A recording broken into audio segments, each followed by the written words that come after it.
Hi, I'm Captain Steve Chaconis, and welcome to the National Bass Fishing Show.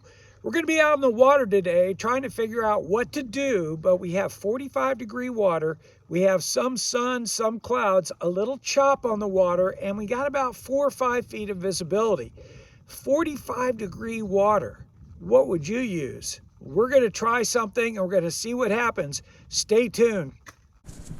All right, what a beautiful day today. Air temperature, probably about 45. Water temperature, about 45.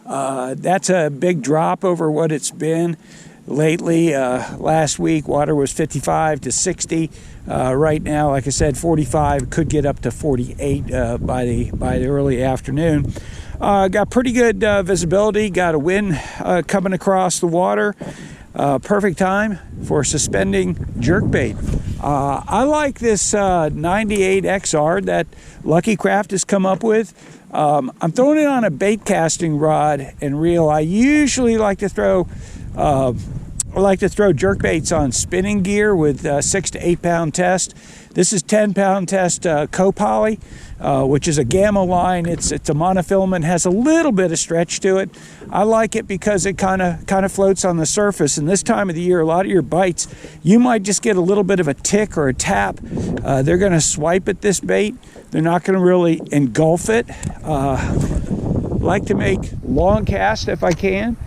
Into the wind, a little bit tough. That's why sometimes I do like spinning gear. But today, not too doggone windy, about 8 miles an hour. So that's not too hard for a bait caster. One of the key tips, though, in casting a bait caster into the wind is have a little extra line. If you normally have like about 6 to 8 inches of line from the tip of your rod to the lure, make it about 2 or 3 feet. That helps get that momentum of the bait moving for you. So it can really fly and pierce into the wind, kind of gets that trajectory out in front of you. I'm also using live scope to kind of pinpoint what depth the fish are at. And right now it looks like they're about 8 feet, and this bait dives about 5 to 7 feet deep. Like I said, with 10 pound test, it's good. I like the thinner diameter lines for several reasons. One, it casts so much better. But the biggest reason is when you make these long casts and the fish aren't biting really, really hard like they do with a jerkbait in 45-degree water, I want them to be able to suck that bait in and not feel any resistance from the line dragging through the water. So the thinner diameter line makes a whole lot more sense. If you can't cast it on a bait caster, then go to a spinning rod. This rod right here is it's an older G Loomis rod. It's a 7-foot rod. You might have to shorten up the rod depending how tall you are. I'm 6 feet tall, so for me this is a perfect size. I can tap it and not hit the water and not hit the side of the boat. One of the other things too about rods is that you want some give to it.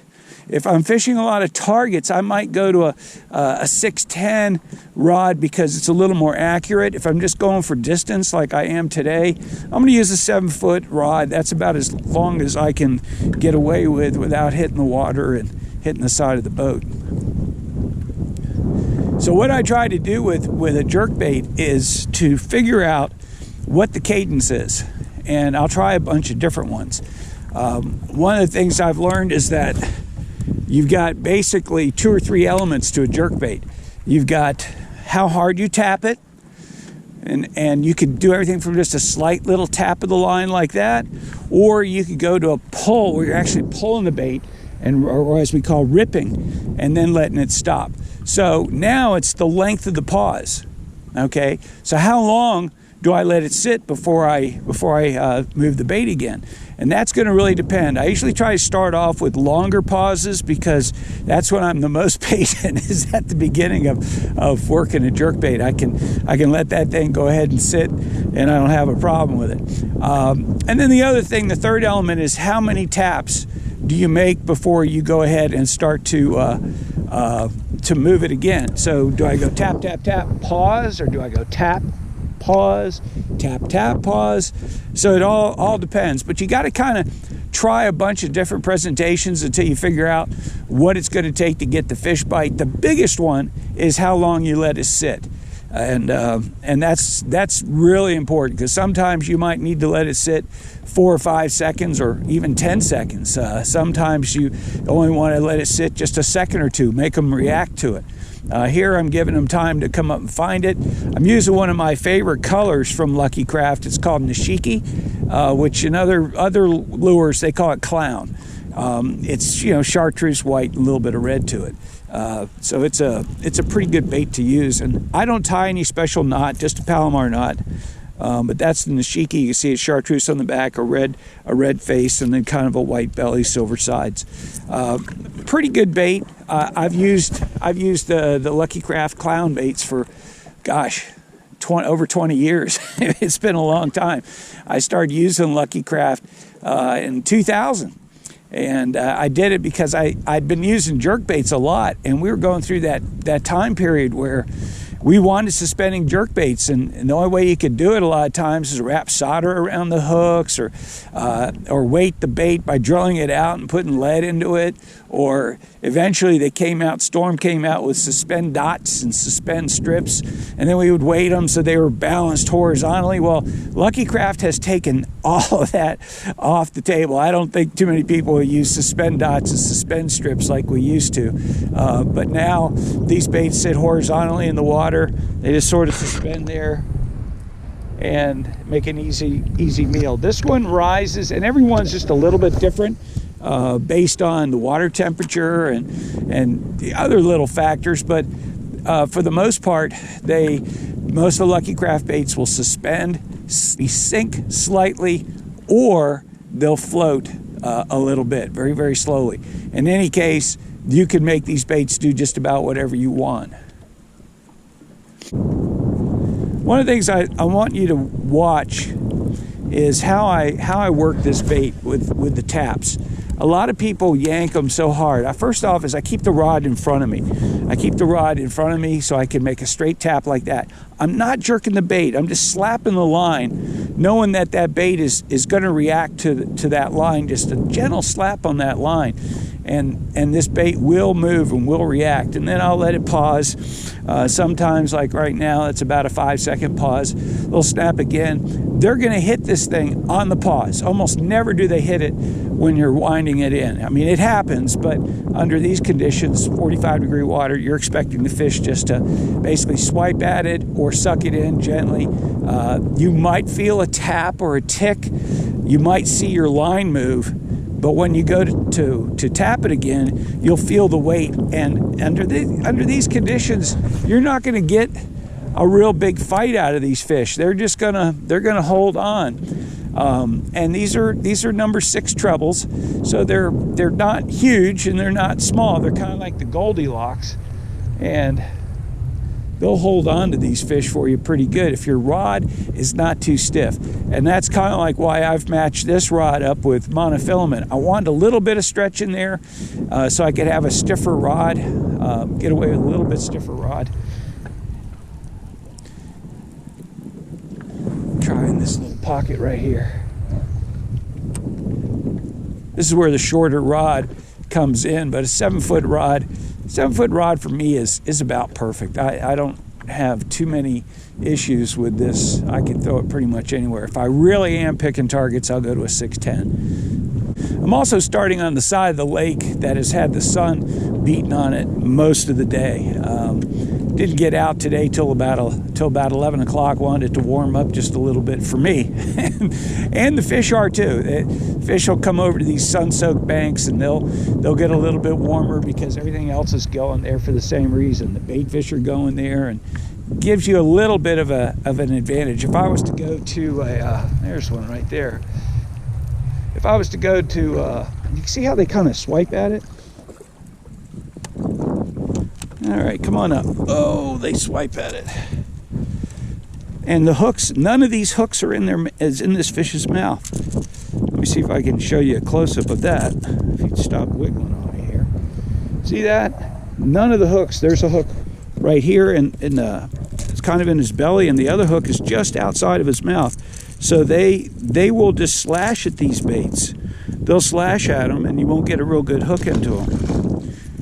And again, that fish ate it on the pause. as they normally do. Snap, snap, pause. I can almost see this bait sometimes when the water's really clear. Like I can see this bait now. Of course, I wear Maui Jim sunglasses. They're kind of the best ones. And I switch. In the wintertime, I tend to go to the gray lens because I'm not really looking into the water. I just want it for basically UV protection. But when I'm looking at targets, underwater targets, I'll go to either the Maui HT lens, which is kind of like a green lens, or it's I'll go to the bronze lens or even the rose lens. Rose lens works really good under low light conditions. So like if a cloudy or rainy day, I can go to that rose color. And the bite, when you first get these fish, it just feels like you just hooked into a wad of leaves. So treat everything as if it's a fish until you know it's not. Because I know a lot of times I've been out with guys and they go, oh, I'm in leaves again. And I go, well, you better start reeling. Those leaves are starting to swim away with your lure. And you don't want to lose a Lucky Craft lure. They're wonderful baits. Oh, there's the grass. See that? Felt the grass. But I didn't give up. I mean, as soon as I felt that grass, I didn't go like, oh, it's just grass. I waited till I felt no resistance, pulling back. And it's an ever so slight pullback on these fish. They're not gonna, this is not the summertime. They're cold. The fish that are up shallower are ones that are going to be eating. Those are the ones that you want to target whenever the water's cold. Sure, I could go down with a silver buddy or a drop shot or a small jig or whatever. But this is an active way to go for them while you still can. You know, in a month or two when the water's 38, you probably won't be able to do this as well. But on a day like today, 45-degree water, it's going to be a lot easier to do this. And you could do it pretty much all day. There are always going to be some fish coming back and forth. There is a peak eating time or feeding time for these fish. I don't know when that is. Sometimes it's early in the morning, sometimes it's different parts of the day, but I'm just going to try and pick off the guys that can't resist, the guys that want to attack something. 98 XR. So it's a little bigger than a pointer 78, and a little smaller than a pointer 100, but it has a little different shape to it.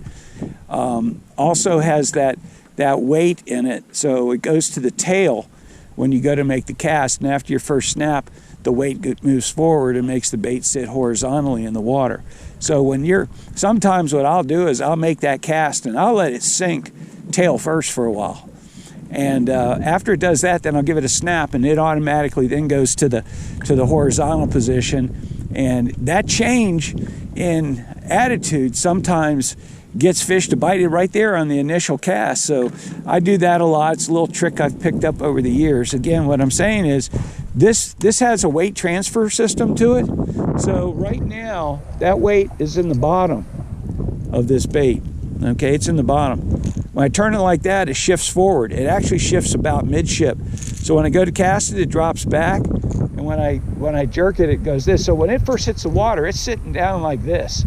So I'll snap it up like this, and then it'll go back horizontal. That kind of transition and movement right there will trigger a lot of bites. And a lot of guys don't ever, either they know how to do it and they don't talk about it, or they just don't know how to do that. But that's a little kind of trick that you pick up after using these things for a long time. And so what I try to do when I'm out working any bait, but in particular this one, I want to know still the answer to the two questions that I always ask when I tie on any lure: depth and speed. How deep do I need to put my lure? Or how shallow does my lure have to be? And the other is speed, fast or slow. Now with jerk baits, you have a lot of variances for that. It's like, how willing are they to come up from 10 feet to maybe get a bait that goes 5 to 7 feet deep?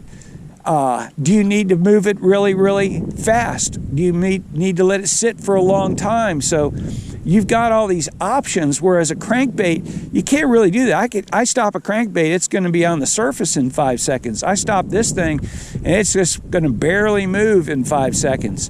So it'll stay in the strike zone longer. The big myth about fishing when the water gets this cold is that fish run really, really deep. And yeah, a lot of them do. 45 to me is not super cold. 40, 38, that's super cold. 45, you can still fish shallow because fish are going to move up because the bait is moved up. And the fish haven't really started to lock into a particular depth. They still come shallow to eat. Working these baits, the motion is kind of like you're shaking hands. You keep the rod out in front of you, let the rod tip drop, lift it up, let it drop, lift it up, let it drop, lift it up, let it drop, and then until you get a good rhythm going. Your hook set is basically just keeping the hooks pinned in the fish. You're not really setting the hook as much as you're keeping the fish pinned. So you don't want to use a really hard hook set. You want to use the reel and the rod together. So you're going to, which is why I like a higher speed reel. These old Corrados are 6.3 to 1, which is fast enough, but 7 to 1 and above is actually a little bit better because you can really load that rod a lot quicker when you use the reel. So you feel a bite and you just keep reeling until that rod loads, and then you just kind of lean into it. Maybe even a sweep, a little bit of a sweep, but for the most part, you're just going to lean into that fish and then keep them pinned. Keep them pinned, because a lot of times these hooks are outside of their face, outside of their mouth. They're stuck to their head, or maybe one might be in the belly, and you never know what you're going to get sometimes. You might think you've got a giant on there, but you really just have it foul hooked, because that's what happens with these baits a good bit. They just sort of slash at them, and they just want to try to get to it before it gets away. You can tell the difference between grass and leaves. Grass will pull a little bit when you try to pull it away. It feels like it's got a little bit of there's one right there. That's a good one too. He hit it right off that point. Let's see. Come here, fishy. He's foul hooked. Look how he's flopping around, spinning in circles.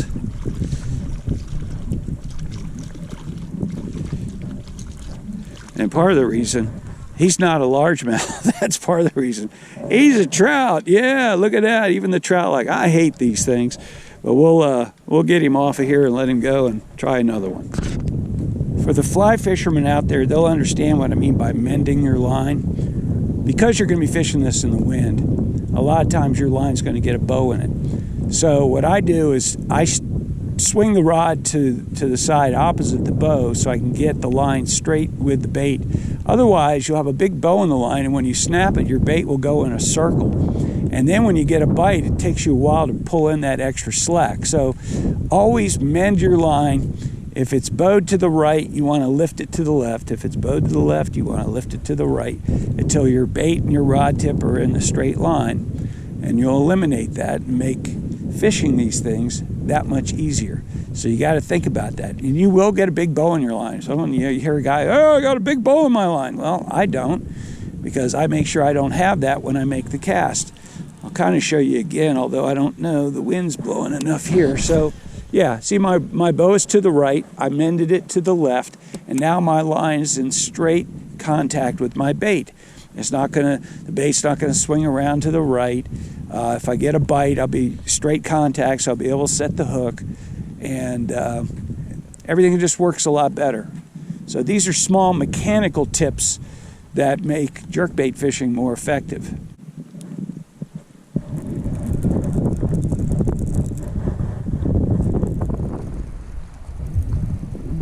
What do we have here?